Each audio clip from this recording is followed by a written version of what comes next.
Good morning students. आज हम पढ़ेंगे खानवा के युद्ध के बारे में।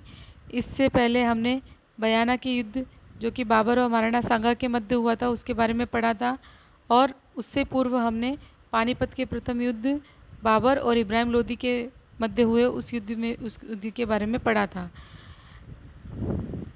पानीपत के युद्ध में अफगान सरदार इब्राहिम लोदी की हार के बाद अब महत्वपूर्ण शक्ति उत्तर भारत में महाराणा सांगा ही थी बाबर की राह में, और बाबर महाराणा सांगा को पर विजय प्राप्त करके ही उत्तर भारत में अपना वर्चस्व कायम रख सकता था।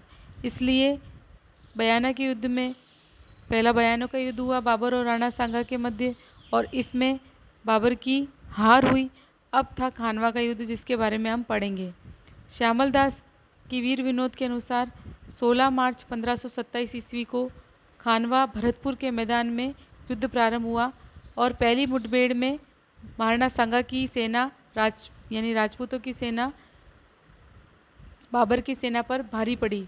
लेकिन चूंकि महाराणा सांगा उस समय हाथी पर सवार थे, तो अचानक सांगा के सिर में एक तीर लगने के कारण उसे युद्ध भूमि से हटाना पड़ा और उनकी जगह झाला अज्जा को देनी पड़ी, और फिर हाथी पर बैठाकर उनको युद्ध जारी रखा गया। राजपूतों ने अंतिम दम तक लड़ने का निश्चय किया, किंतु बाबर की सेना के सामने उनकी पराजय हो गई, और विजय के बाद बाबर ने गाजी की पदवी धारण की और विजय चिन्ह के रूप में राजपूत सैनिकों के सिरों की एक मीनार बनवाई। तो हम देखते हैं इस महाराणा सांगा, अफगान सरदार, अन्य राजपूत संगठन सबको मिलाकर भी बाबर की सेना जो थी वो महाराणा सांगा की सेना पर भारी पड़ी। तो इसमें सांगा की पराजय के क्या कारण थे? सांगा की पराजय का पहला कारण था गौरीशंकर हीराचंद ओझा के अनुसार बयाना विजय के तुरंत बाद युद्ध न करके बाबर को तैयारी का पूरा समय देना, लंबे समय तक युद्ध स्थगित रखना, और जिससे कि जो सेना थी उसमें जोश और उत्साह की कमी हो गई थी। वहीं बाबर बराबर अपने सैनिकों में उत्साह का संचार कर रहा था। जो अलग अलग सरदार थे,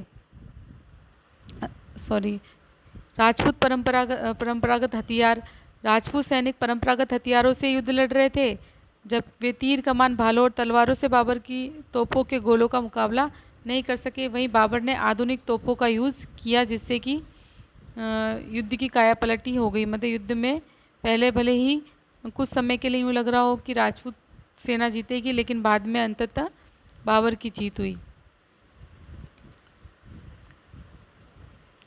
युद्ध में हाथी का प्रयोग। अपनी गतिशीलता के कारण राजपूतों की हस्ती सेना पर बाबर की अश्व सेना भारी पड़ी। बाबर की तोपों के गोले से भयभीत हाथियों ने पीछे लौटते समय अपनी सेना को रौंदकर नुकसान लौटाया। राजपूत एकता का तालमेल का अभाव।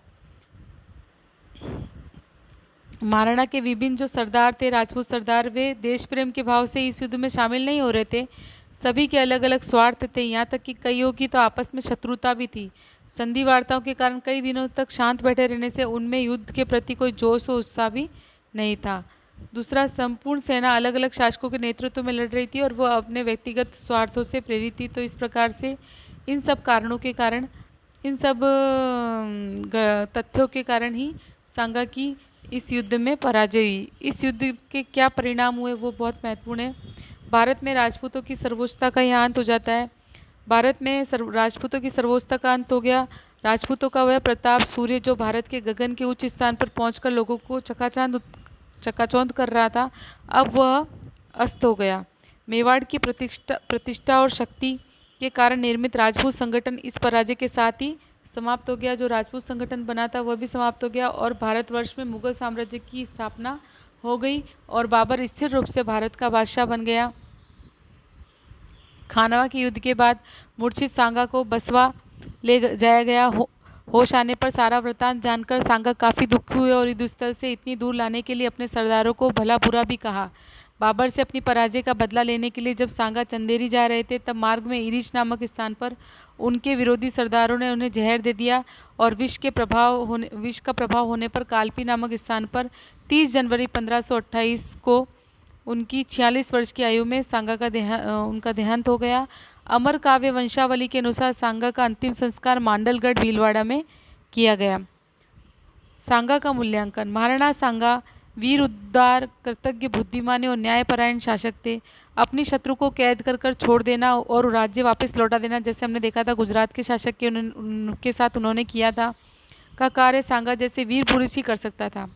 प्रारंभ से ही विपत्तियों में पलने के कारण वह एक साहसी और वीर योद्धा बन गए और अपने भाई पृथ्वीराज के साथ झगड़े में उनकी एक आंख भी फूट गई थी।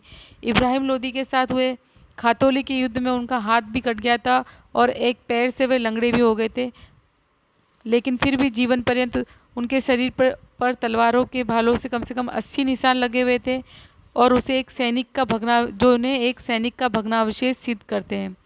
शायद ही उनके शरीर का कोई ऐसा अंश होगा जिस पर युद्धों में लगे हुए घावों के चिन्ह न हो।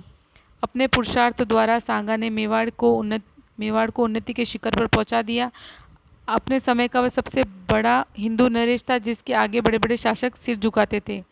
जोधपुर और आमेर के राज्य भी उसका सम्मान करते थे और इस प्रकार से वह मेवाड़ के एक प्रतिष्ठित शासक थे जो अंतिम सांस तक मेवाड़ की प्रतिष्ठा को स्थापित करने के लिए लड़ते रहे। धन्यवाद।